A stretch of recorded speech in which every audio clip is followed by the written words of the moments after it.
The development of subject-specific competencies is not a linear and sequential process. As we shift our focus from a teaching paradigm to a learning paradigm, we will notice a transformation in roles for both the teacher and the student.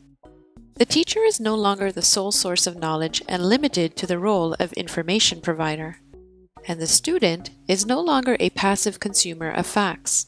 Teachers are now encouraged to animate and facilitate the learning process, while students are expected to collaborate and actively engage. As we implement the renewal, the interdependent relationship between teacher and student becomes more and more evident. While a student uses various resources to solve a complex task, for example, the teacher consistently observes and assesses while providing effective feedback. One of the many challenges that teachers face in math is to make measurable what is important, instead of making important what is easily measurable. Assessing the acquisition of mathematical knowledge goes beyond the accumulation of points derived from major and minor errors.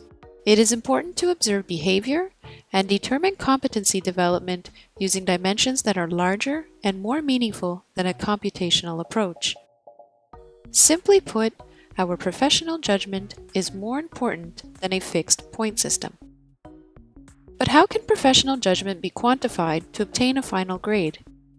By reconciling the feedback that occurs over the course of a session, teachers can use a scale to globally locate student learning in relation to the end-of-course outcomes. Since competency development occurs over time, however, the way in which a teacher informs a student of his or her progress brings to light a whole new set of questions, such as: does the problem-solving strategy flow nicely? Does the required decision-making skills allow a teacher to determine whether the student truly understood the problem? Is the student encouraged to ask for help? What kind of help will he or she need or be allowed to ask for? Does the student always, most of the time, or sometimes mobilize available resources? Does the student choose the most effective and efficient problem-solving strategy? In light of these questions, we can characterize the development of competencies using 4 dimensions: the quality of student work, the required level of student autonomy, the frequency of use of adequate resources, and the efficiency of the problem-solving strategy. A 4-step scale can be constructed for these dimensions. If, for each dimension, we assign a rating between 1 and 4, we can use a radar graph to observe how student learning evolves from one LES to another. For example, consider a student who has completed 3 LESs in a given class. The table below illustrates the ratings given at each dimension.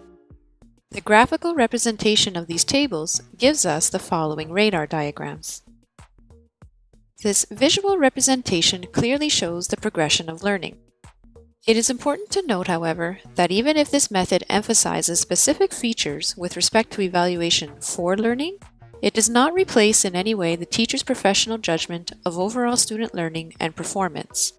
It simply identifies measurable observables that support the judgment process.